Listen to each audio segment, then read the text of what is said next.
Do you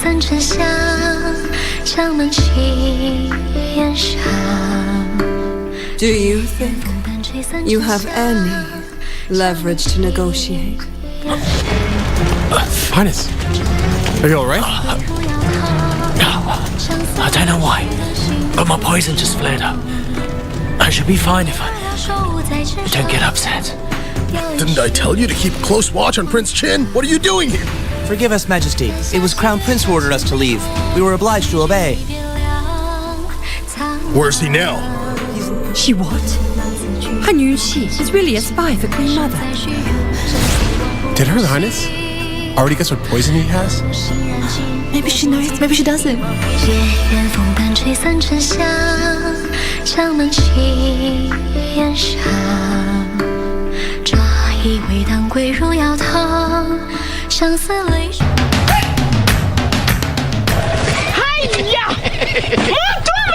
Allah! Nissan Serena ndio hii. Na unaweza kuwa wewe ndio tunapikia simu. Kodi ya Nissan Serena ni NS. Alafu kisha kwenye amount ni 50 bob. Hii Nissan Serena tunakupatia na shilingi 50. Kujiunga na QuickBid ni rahisi. Enda kwenye M-Pesa, bonyeza paybill kisha weka business number 4032353. Kwenye account weka kodi ya bidhaa unayotaka na bidi yako ya chini zaidi. Kwa mfano TV 16. Kisha weka shilingi 20 tu kama idadi yako. Weka bidi yako pia kwenye www.quickbid.co.ke. Kumbuka, bidi ya chini zaidi ya kipekee ndio hununua. QuickBid, bidhaa bora kwa bei ya chini.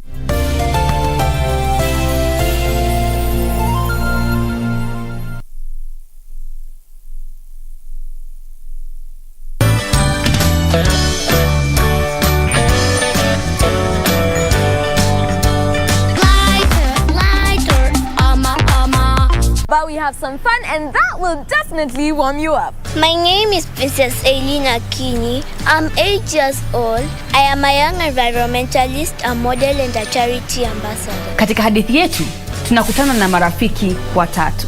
I'm going to teach you how to make a cool fish. Today I'm going to show you guys on how to make yummy cinnamon rolls.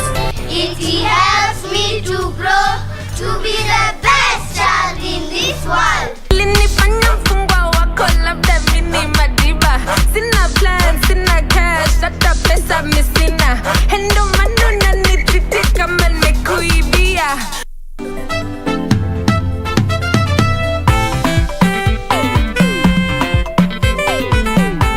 At this rate, I don't see myself finishing here in this school.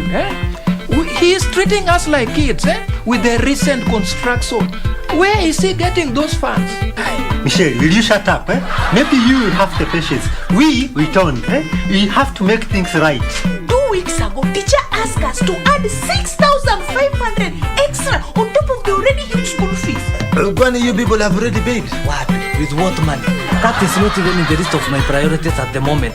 My rent doesn't even cost that much. A point of collection. It is not Mwalimu's charity. This is the work of God, and the Bible commands us to give, to get, and above all, take care of the poor and the old and the sick. Kuna mtu wako na swali lingine? Classmates, every Saturday on KBC.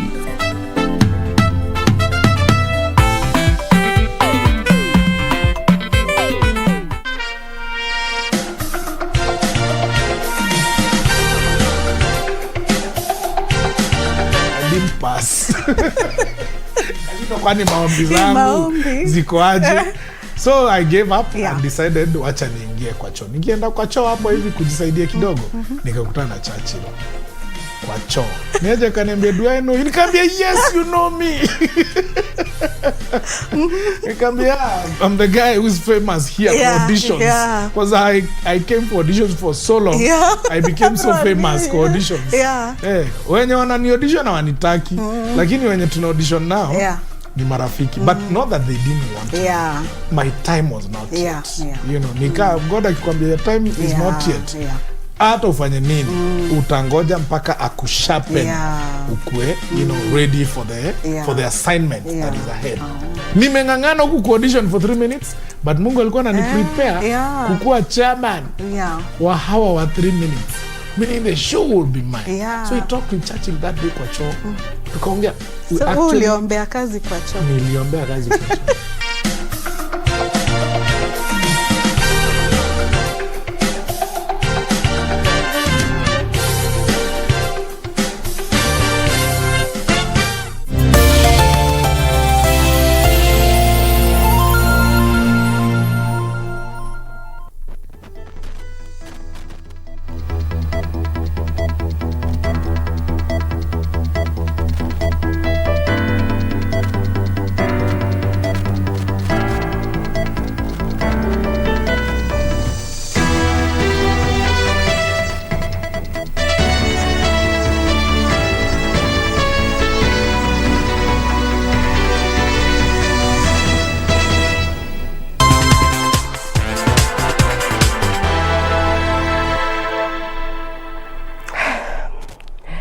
Good afternoon. Thank you for creating time for us.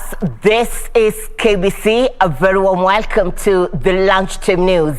My name is Irene Muchuma Odim. My co-anchor on sign language interpretation this afternoon is Lucy Moura. Do interact with us on our social media platforms at KBC Channel 1 on Facebook, YouTube and Twitter on this important day that the government is set to announce COVID-19 protocols. This as the Delta variant is said to have spread over most parts of the country. We will be going live to Arabe House once the national government is set for the announcement. But for now, top story this afternoon, President Uhuru Kenyatta has rallied world leaders to continue investing in education by formulating policies and increasing domestic resource allocation to the sector. The president also underscored the importance of embracing digital technology and hastening its full potential in education. The head of state spoke in London at the end of the two-day Global Education Summit that he co-hosted with British Prime Minister Boris Johnson. The head of state underscoring the need for world leaders to enact policies and increase domestic resource allocation to the education sector. I envision a future where such engagements are not going to be the exemption but the rule. A learning experience that embraces technology and harnesses it to its full power. We imagine a world where every child has access to digital technology as a tool to learn as much as they wish and to experience the world from the comfort of their classrooms or their homes. And that is why one of my main messages throughout this campaign has been the advancement of EdTech through scaling up investments and efforts towards digitized learning. The president said Kenya is proud to lead global efforts to deliver the resources needed to enable millions of children across the world access quality education. Empirical evidence is abound, demonstrating that increased school connectivity yields long-run social economic benefits. Indeed, as reported, a 10% increase in school connectivity can increase the effective years of school for a child by 0.6% and increase our GDPs per capita by 1.1%. He applauded the solidarity exhibited by countries that heeded to the call to support the Global Partnership for Education and expressed confidence that the fundraiser would achieve the $5 billion target by 2025. Let us remember that even though money is necessary for transforming our education systems, it alone is not sufficient. A deliberate, committed drive towards ensuring that each dollar investment impacts quality and holistic education for our children is equally as vital. The resources raised through this project will provide a catalytic support needed to more than 175 million boys and girls in school and enroll 88 million others, among them 46 million girls. In his address, UK Prime Minister Boris Johnson said education is the panacea for the challenges facing the world. This is the silver bullet. This is the magic potion. This is the panacea. This is the universal cure. This is the Swiss Army knife, complete with Allen key and screwdriver and everything else. that can solve virtually every problem that afflicts humanity. The real question is, do we have the will? The will to prevent the pandemic's economic fallout from shrinking domestic education budgets. The will to seize this once-in-a-generation opportunity to unlock the future we want for children. Nancy Okware, Lunchtime News. Supreme Council of Kenya Muslims SUPKEM Kilifi branch has cautioned political leaders against propagating politics of division. SUPKEM says politics of division are akin to incitement and risk throwing the country into political turmoil ahead of the 2022 general election. Speaking during an interfaith meeting in Malindi, the religious leaders urged politicians to spread peaceful ideologies and refrain from dividing the nation along tribal lines. Mara nyingi wanasiasa wanapenda sana kugawanya watu katika misingi ya kidini, misingi ya kikabila, hata misingi ya kijinsia pia. Lakini mimi mwenyewe ningeomba kwamba tutafute viongozi ambao wana sifa za uongozi bila kuangalia dini zao. The leaders said that the country must avoid violence at all costs. Watu kusacrifice katika jambo ambalo litajenga umoja ambao ndio hutolingania hapa, na ndio moto theme ya baraza barahini, integration, kujenga uwiano. Lakini tusilenge uchaguzi tu, tusijenge uwiano kwa ajili ya uchaguzi unaokuja, lakini tujenge uwiano wa kudumu, ndio utatufanishia maisha yetu. On his part, Victor Kaudo, a human rights activist in Kilifi County, advised the youth against being used by politicians, saying that often are they taken advantage of out of desperation for employment. Sasa sisi tunatumika tena vibaya, na tunawaomba tushirikiane, kwa sababu bila ushirikiano wetu kati ya wazazi na sisi vijana hatutenda mahali. Reporting for Lunchtime News, my name is Yusuf Hello. 2 middle-aged men have been confirmed dead after falling into a 50-feet septic tank in Kamulu area of Nairobi. Witnesses say the two, aged 21 and 30 years, were attempting to pump water from the tank to a nearby construction when the generator they were using for oxygen went off. The two, alongside another who survived the incident, are said to have gone down the 50-feet septic tank in search of water for a nearby construction. The septic tank, which was not in use, is said to contain clean water. They climbed down the septic tank with a water pump, but took too long to come out. Residents got concerned and tried to check on them, but only one was responding. Akasema saidia. Sasa mimi nikitoka kwa nyumba nikikuja nikaangalia ndani nikaongeleza. Wakasema tusaidie, tumeenda sote ndani, tusaidie. Sasa kuna mtu anasaidia. Mimi nikaenda kupiga nduru. Nikaenda saidia huko nikaenda kuchukua watu. Sasa ule mwingine anaonekana naye akaenda ndani. The residents decrying the inability by police and the county government emergency response to save the pair. Kitu ya kwanza polisi wameshindwa kumtoa. Watu wa mzima moto wameshindwa kumtoa. Ani watu ambao wamekuja tu mwenyewe msaidizi akaja akaingia ndani akawatoa. So serikali tafadhalini sana, ukiangalia kitu mkue shoe ambaye mnakuja kuangalia mali kama hapa. A well-wisher managed to go down the septic tank but managed to save only one. John Jacob Curia, Lunchtime News. Now, residents of Embu have expressed concern over rising cases of insecurity and crime in the region. The locals are accusing security agencies of laxity. On Thursday, a suspected thief was lynched by a mob for breaking into residential houses in Dallas Estate and stealing household goods. Embu residents are unhappy due to continued incidents of insecurity following the killing of a night guard and the maiming of another last week at Kionjokoma in Embu North. The judiciary, as you know, is independent and they do their work independently. But we are in Kenya and we could see some of the judges give lenient punishment, and that's why sometimes wananchi get frustrated and lynch somebody. Embu County Commissioner Abdullahi Galgalo denied accusation that there is security lapse in the region. Galgalo urged residents not to blow everything out of proportion. Wananchi would want instant punishment for people who are arrested, but the law does not say so. That's why even even people who are charged with corruption, it takes time for justice to be served to them.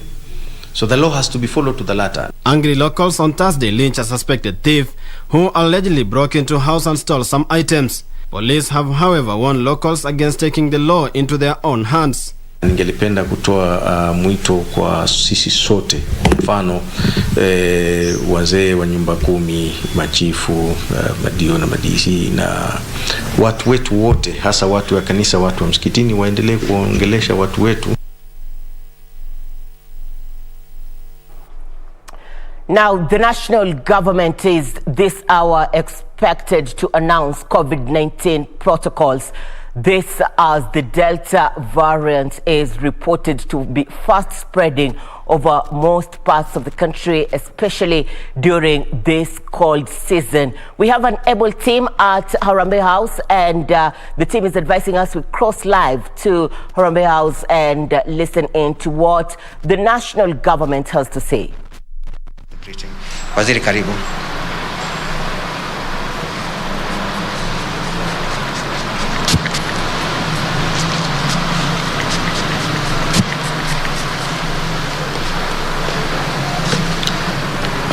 Thank you very much, ladies and gentlemen, the IG, Head of Public Service, members of the Fourth Estate.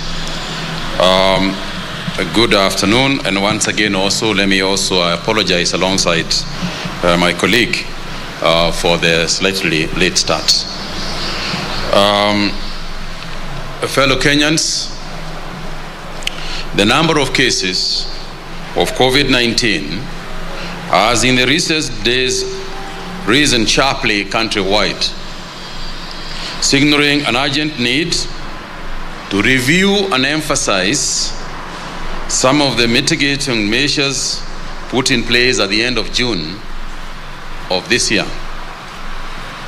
Recent data from hotspot counties in Nyanza and Western region show that if we stick to measures that we give, it is possible for us to see a decrease in the number of severe cases.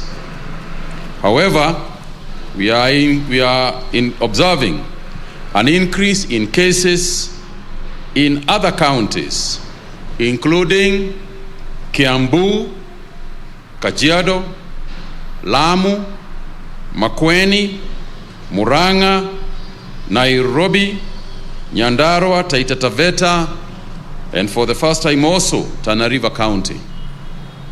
This observation is consistent with the projections of increased spread of COVID-19 in the month of July and August, associated with the more transmissible Delta variant becoming the dominant strain in our country. This morning, the National Emergency and Response Committee on Coronavirus held a meeting to review the obtaining situation on COVID-19. The meeting considered recommendations from the National COVID-19 Modeling Consortium following their meeting held yesterday, Thursday, 29th July. In view of these developments, NAC wishes to emphasize some of the presidential directives which are still in place and some new ideas. In line with the directive to avoid crowded places where transmission has been shown to be more likely, we once again emphasize that all public gatherings and in-person meetings of whatever nature are suspended countrywide. In this regard, all governments, including intergovernmental meetings and conferences, should henceforth be converted to either virtual or postponed.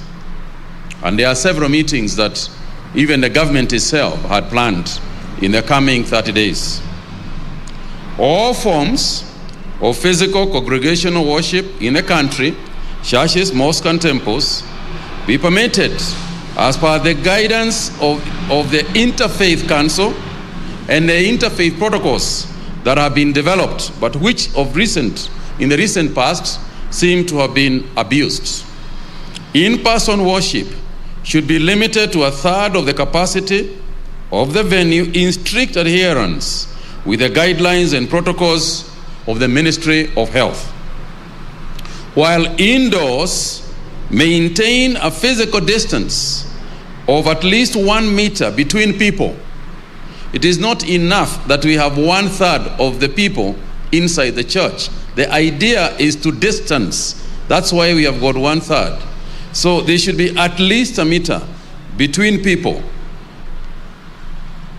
All restaurants and eateries to ensure that they operate in strict adherence to the protocols provided by the Ministry of Health. Again, there seems to have been a move backwards as far as that particular measure is concerned. There will be strict adherence to the measures. The hours of the ongoing national curfew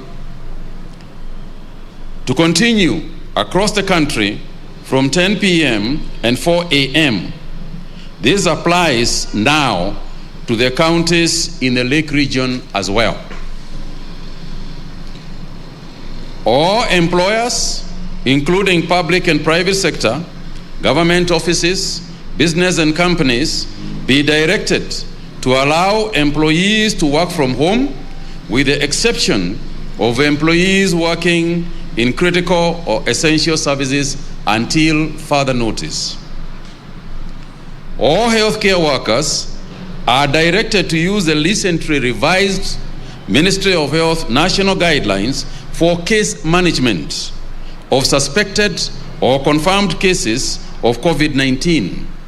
Members of the public are strongly advised against self-medicating and the use of over-the-counter medicines for treatment of respiratory tract infections and to seek medical attention from qualified healthcare workers. We have lost a few individuals as a result of not following this particular measure.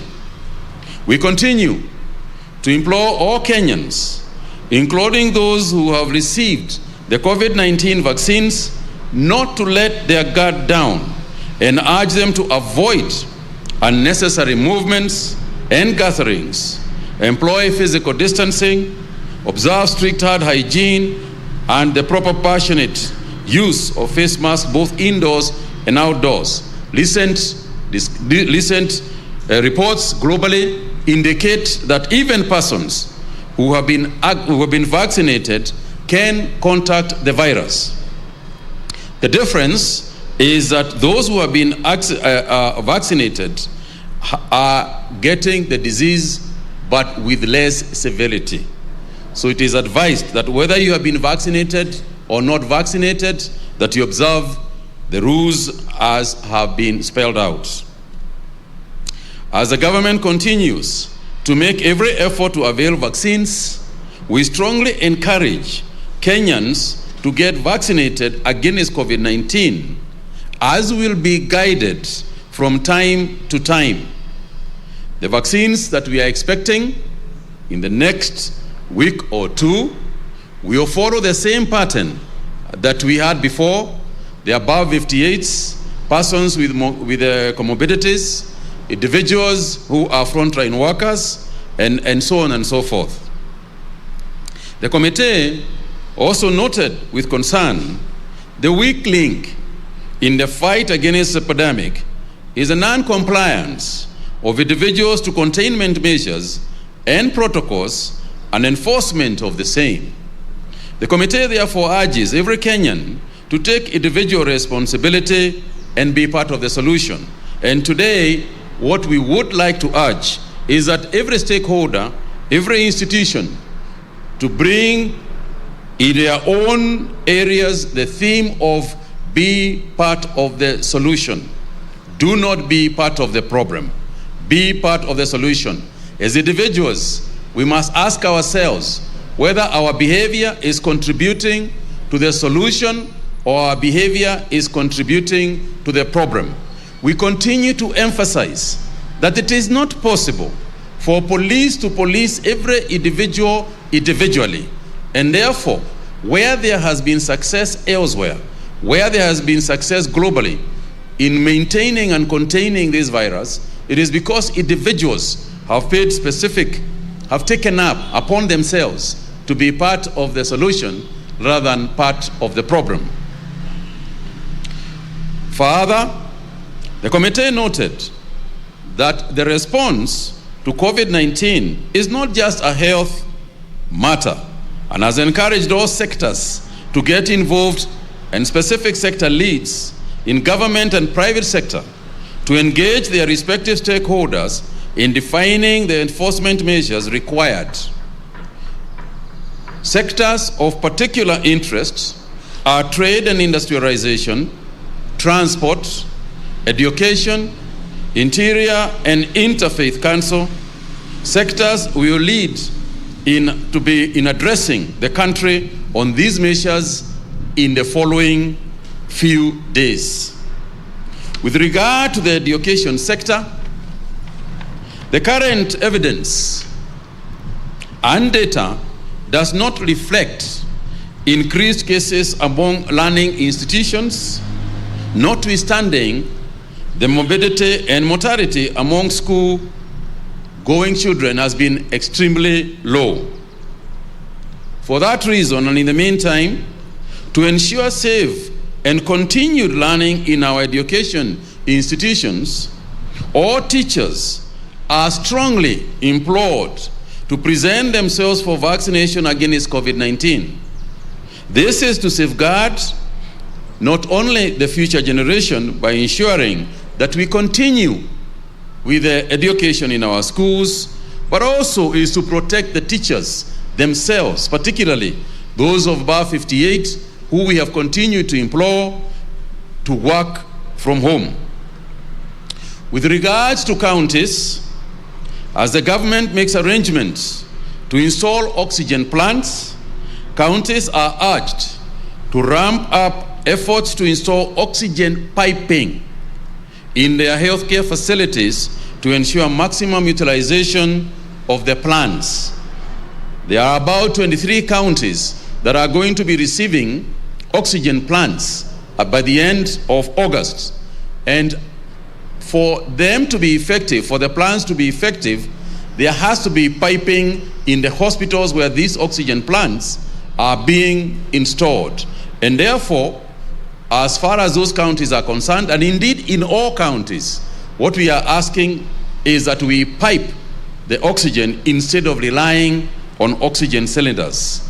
This is because, as we stand currently, our hospitals are fairly full, and we want to emphasize that the saving grace in most of the case management is the presence of oxygen or the availability of oxygen. Experience in other countries also showed that those countries that had sufficient oxygen managed to save more people than those without. And it's not just oxygen, it's oxygen that is properly examined, of a quality that passes the standards that we have set to ensure that people are saved. We urge the counties to actively also ramp up the necessary infrastructure, including the critical care facilities, the isolation centers, human resource, and testing capacity.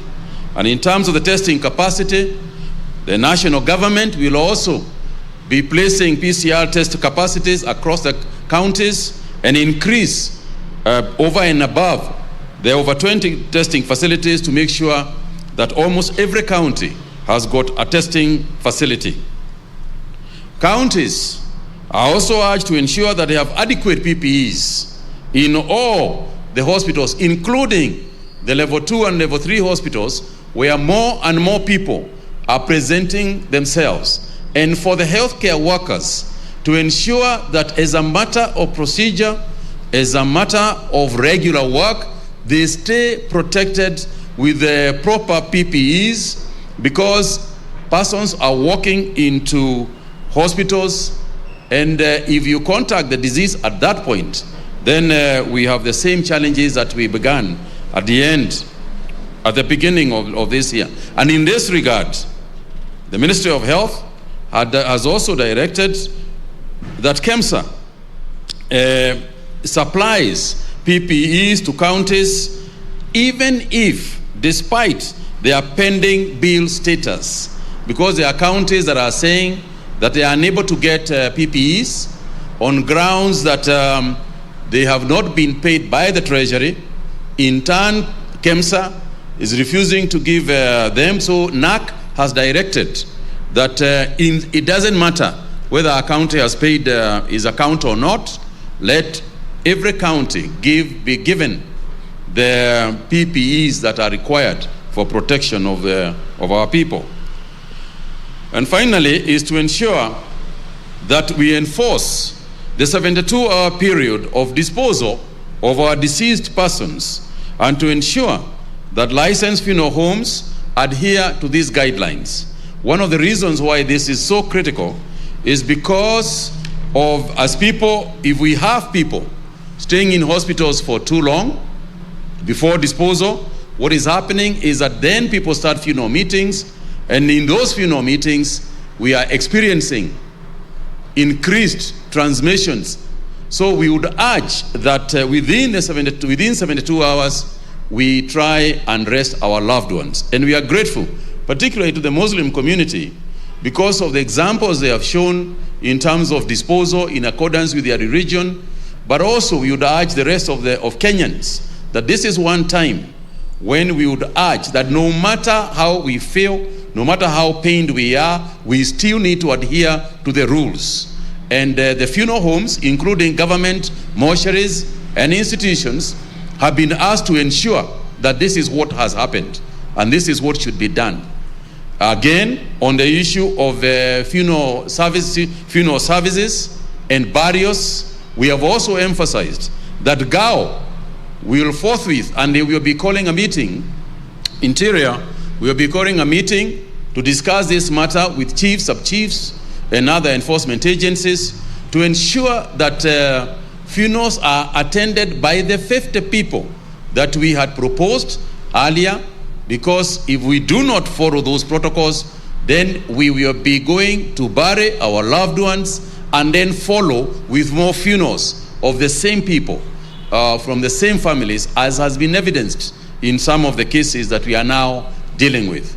So, ladies and gentlemen, the main issue today was to deal with the situation as we see it, to emphasize some of the measures that are already there, but also to warn that we cannot hesitate to take even further measures if we see that the adherence to the measures that we are taking are low.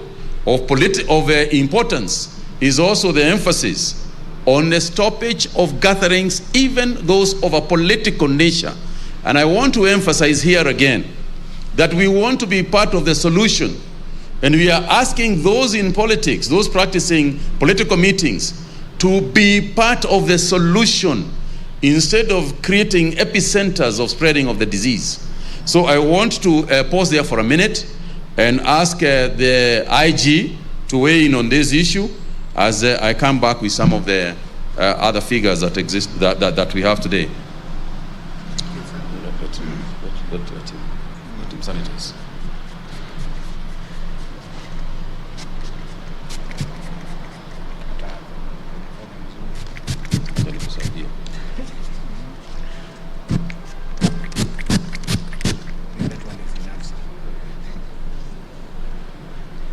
Thank you, CS.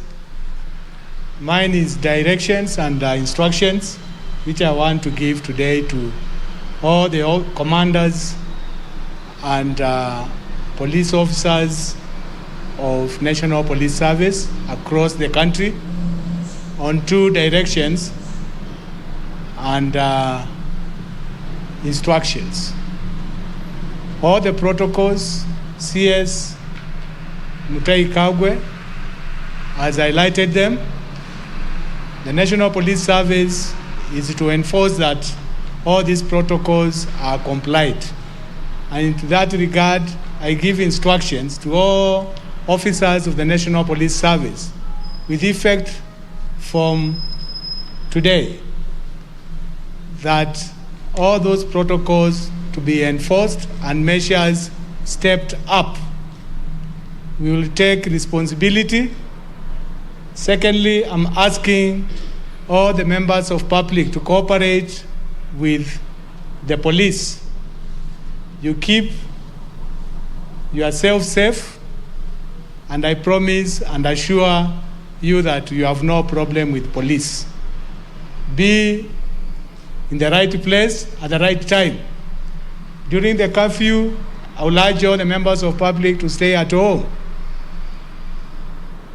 I have no other new instruction I'm giving because my simple job is to enforce this no public gathering, political rallies. We are not going to have discussion of these matters.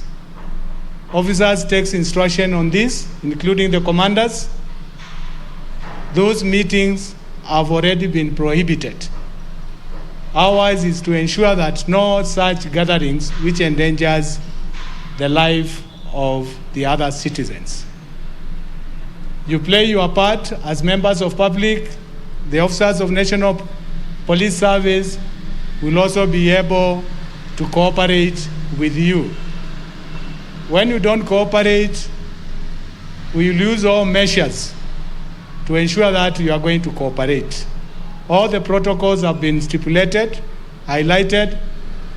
The members of National Police Service is to enforce them. And I give direction to all commanders to ensure compliance of all those protocols. Asanteni sana.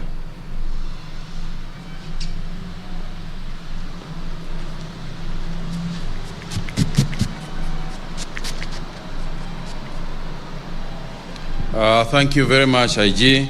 I think that the only other thing to emphasize as I conclude is that is to appeal to Kenyans that the reason why we are doing these things is now evident. A while back, we did tell Kenyans that it is important for us to have facilities, ICU facilities, and other facilities within the counties. Today, the Nairobi hospitals are stretched to a limit. And the truth of the matter is that if you fall sick today within this county, you are very unlikely to get a hospital bed.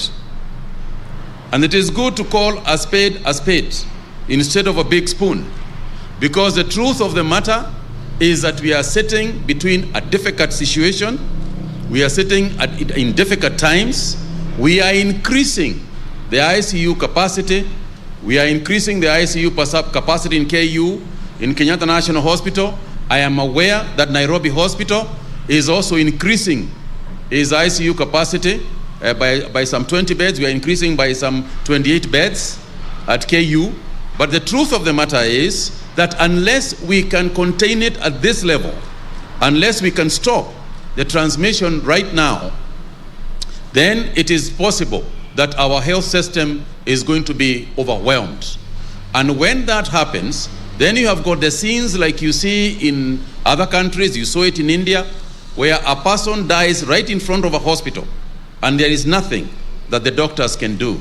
So this is not scaring people. This is more to emphasize the need for each person to protect him or herself. We need to protect ourselves. Because, as I said, you cannot afford to be taken to a hospital where there is no capacity to take care of you.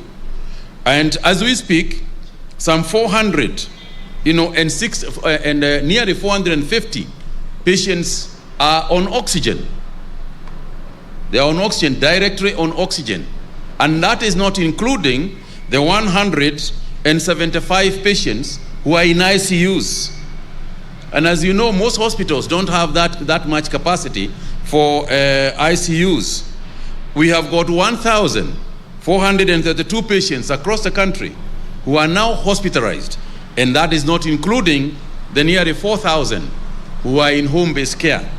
And as for the home-based care people, we are also saying, just because you are being treated at home does not mean that you do not need to check with the doctors and constant supervision to ensure that you continue to be safe. There are some people who deteriorate when they are at home, so those observing them need to make sure that the minute you see a person who is on home-based care begin to cough more or to get a bit sicker, then it is important for them to be taken to hospital immediately. Our positivity rate continues to be high. Today, as you know, yesterday we had over 14%. Today we still have over 13% in terms of positivity rate, and those are high numbers, because what you are saying is that in every 100 people, 13 people are infected, and therefore we continue to urge our people, all Kenyans, to be careful. And when you say 13 people, that's an average. So when you take an average, it means there are some counties that are very, very low and some counties that are very, very high. The document that the media is going to be given includes the positivity rates in terms of county by county. And some counties have got a high positivity rate, particularly the county that we are currently in. So we would like to urge care, and I keep on saying, let's be part of the solution, not part of the problem. I repeat what we said in this same place sometime last year. Let's never, ever, ever think that we can treat this disease normally. I thank you.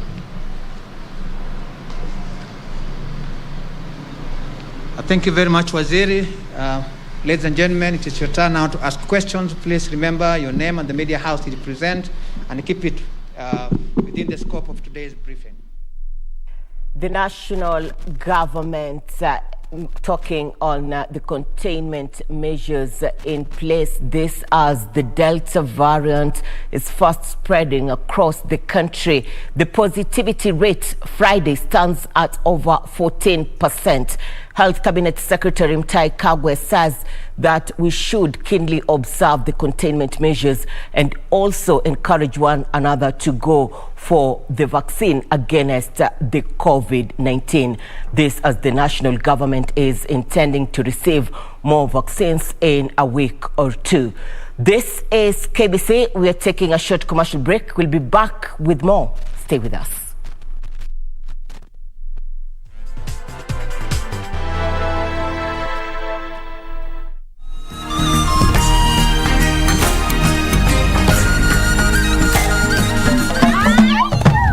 Week on Zurura, a tiny fish making a huge impact. Rastania Bola Argentina. Fashion on Kenya's lakeside region. With the one and only. And a dance to keep the culture alive. That's coming right up on Zurura. Find your adventure. Ndo ile Lake Victoria pale ninaiona vizuri sana.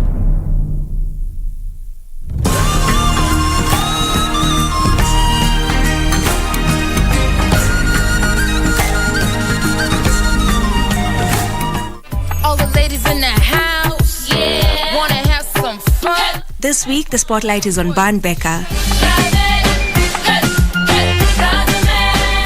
The young talented singer started off as background vocalist for famous artists such as Waire and Camp Mula, and are now winning hearts as the only Kenyan all-female band.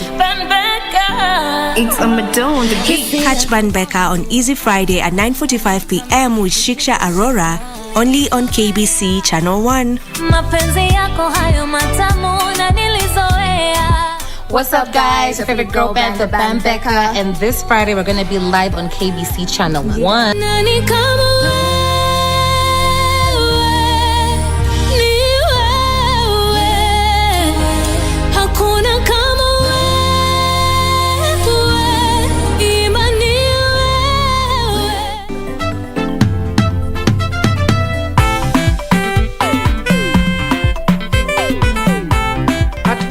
I don't see myself finishing here in this school. He is treating us like kids, with the recent construction. Where is he getting those funds? Michelle, will you shut up? Maybe you will have the patience. We don't. We have to make things right. 2 weeks ago, teacher asked us to add 6,500 extra on top of the already huge school fees. When you people have already paid? What? With what money? That is not even in the list of my priorities at the moment. My rent doesn't even cost that much. A point of collection. It is not Mwalimu's charity. This is the work of God, and the Bible commands us to give, to get, and above all, take care of the poor and the old and the sick. Kuna mtu wako na swali lingine? Classmates, every Saturday on KBC.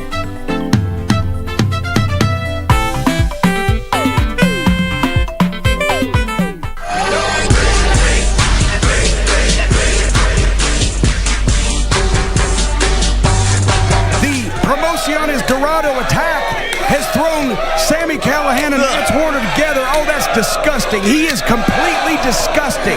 This is the last thing that I ever thought I'd see. These two maniacs teaming up, and you know, here we go. We're not even waiting for the bells. Oh, my.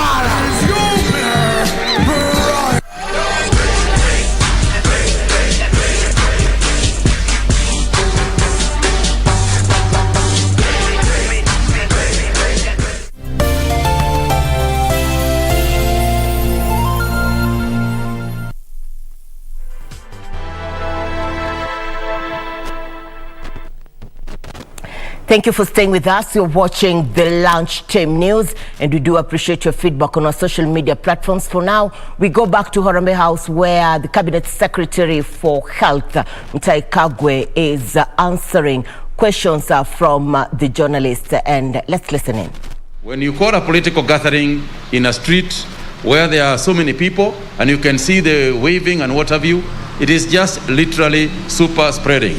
And you know, by the way, and I have said this before, but I want to repeat it for whatever it is worth, that number one is that there is no point of carrying out all these rallies, and then we just follow with all these deaths. And then when the deaths come, we go to the funerals and then follow with even more funerals. At the end of the day, it is the average Kenyan who is suffering. It is the average Kenyan who is going to have this problem. It is because of those kind of people that we have to take measures that may cost Kenyans jobs. It is because of those kind of people who are acting in a manner that will send you to hospital. And I guarantee you, when you are in a hospital bed, when you are looking for oxygen, they won't be there. They will not be there with you. You will be alone. You will be gasping for breath on your own. And no politician is going to be there at that time. In fact, the only government body you'll be thinking about is asking why the Ministry of Health is not giving you oxygen. Never mind that the Ministry of Health told you not to go so that you need oxygen. So please, if somebody is calling for a political gathering, why do you have to go? Why do you have to go? Is it a matter of collecting money? Then collect the money and go home. You don't have to listen. So, anyway. On the issue of mix and match, I am going to ask Dr. Kuria, who is here, to talk to the issue of Seth about the first jab, and also Moderna and Pfizer, and the second jab, and the issue of mix and match. And then we could ask the IG to have the last word on your question. Dr. Kuria.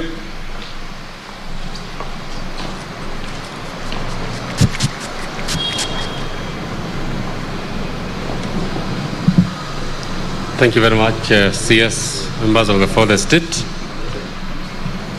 This issue, I think, has been discussed severally in a number of our briefings recently, and it continues to elicit different reactions in people. I think it's based on a study conducted, a few studies though, that have shown the more efficacy of certain vaccines given one following the other. I think specifically it was about Pfizer given after AstraZeneca showing more efficacy and probably eliciting more immune response. And therefore, a few jurisdictions adopting that mode of mix and match, AstraZeneca, then followed by Pfizer. There are, of course, certain regulatory issues that will arise from that, and that the National Task Force on the vaccine rollout is addressing, noting that the WHO has not given any specific recommendations on this mix and match, and different jurisdictions have been left to issue guidances that are country-specific based on those few studies that have been done. As a ministry, also based on our shortages in vaccines and the supply chain challenges that we have, I'm sure that I can confirm to you that the National Task Force on Vaccine Rollout is considering this and the best option they're going to adopt, and this will be advised in due course. In the meantime, we are still encouraging that those who got AstraZeneca initially, it's encouraged that you still get your AstraZeneca if you can get it. As we continue, we advise them later on how that mix and match is going to work in the country. You are also aware about the issue about recent concerns, initial concerns of the effectiveness of the AstraZeneca vaccine on the Beta variant, which I think has since been debunked. And the vaccines that we are using today, AstraZeneca, I think are effective against other variants that we've identified here. I think we have notified earlier that all the variants are prevalent, are circulating in the country, the Alpha, the Beta, and the Delta. Although, as we have advised earlier, the predominant variant right now is the Delta variant. And whatever vaccine that we are using today is still effective against that Delta variant. We continue, of course, studying our data, and we have introduced new case investigation forms so that we can look at whether we are getting any clients getting infected even after vaccination, which again, once analyzed, we look at how effective our vaccines have been against this infection. With the issue of getting a first jab and then getting infected, we still encourage that you get your next jab as scheduled so that you get your full immunity that is as prescribed and as justified by the manufacturers of these vaccines. Thank you. I think to be clear on that issue of vaccines, again, on the mix and match, I think to be clear also is the fact that we cannot start vaccinating people who have already been vaccinated with a new jab before we finish with the people who have not been vaccinated. So we will not be vaccinating anybody who has been fully vaccinated with AstraZeneca and now vaccinate the same people with Pfizer. So anybody who has gotten their 2 doses of AstraZeneca, we will not be getting the other doses of Johnson & Johnson or the Pfizer ones that are coming in. IG, please.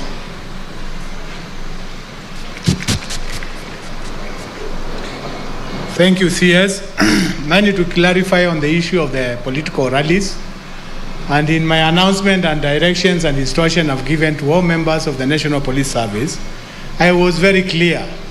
These meetings, according to the MOH protocols and presidential directions, stands banned. And the members of the National Police Service will enforce those directives exactly the way they are. I also asked cooperation from the members of public, Wananchi and Kenyans, that keep your compliance and cooperate with the members of National Police Service. We'll have no problem. I've given and renewed the direction with the effective from today. I would like to see all those meetings, wherever they will attempt to take place, that are stopped. That is very clear, and we'll continue engaging with the members of public.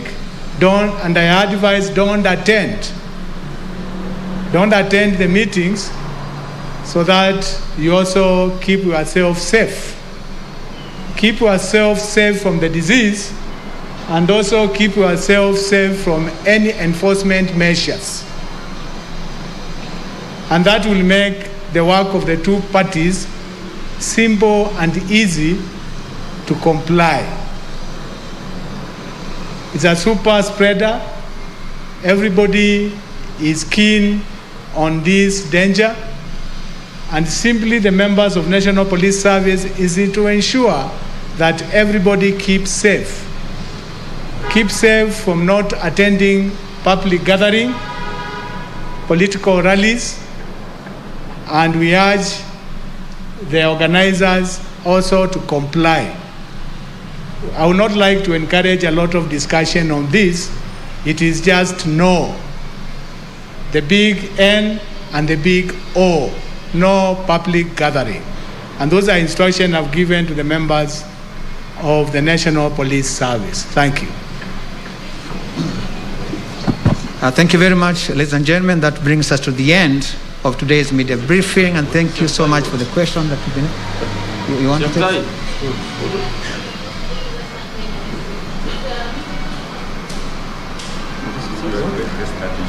What? Okay.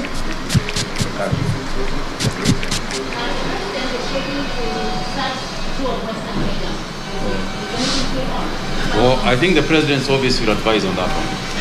Thank you. So thank you very much. That brings us to the end of today's media briefing, and thank you so much for turning up in such large numbers. We appreciate when you are many. I know this coronavirus, but again, sometimes we must also inform our people about the containment measures. We are rolling out sectorial campaign on this pandemic. You are going to see upscale communication.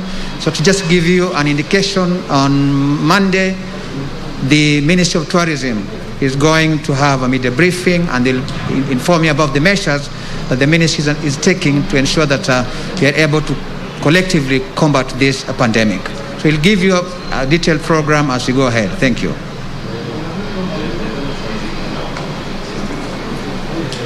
The national government addressing the nation on COVID-19 containment measures right from Harambee House. And on that note, we are coming to the close of Lunchtime News.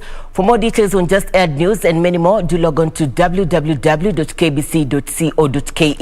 Also, stay tuned for our subsequent bulletins at 7 and 9 p.m. We do appreciate your feedback on our social media platforms. Quick acknowledgements.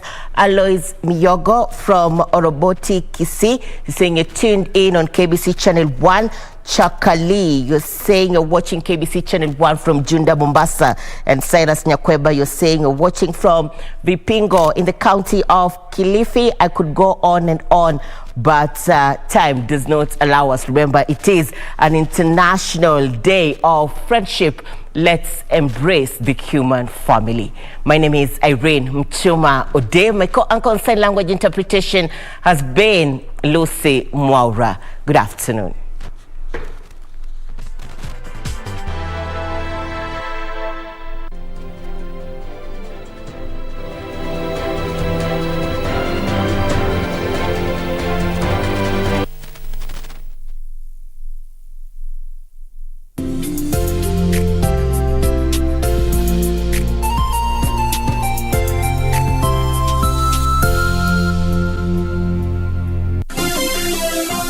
Vera Beauty College.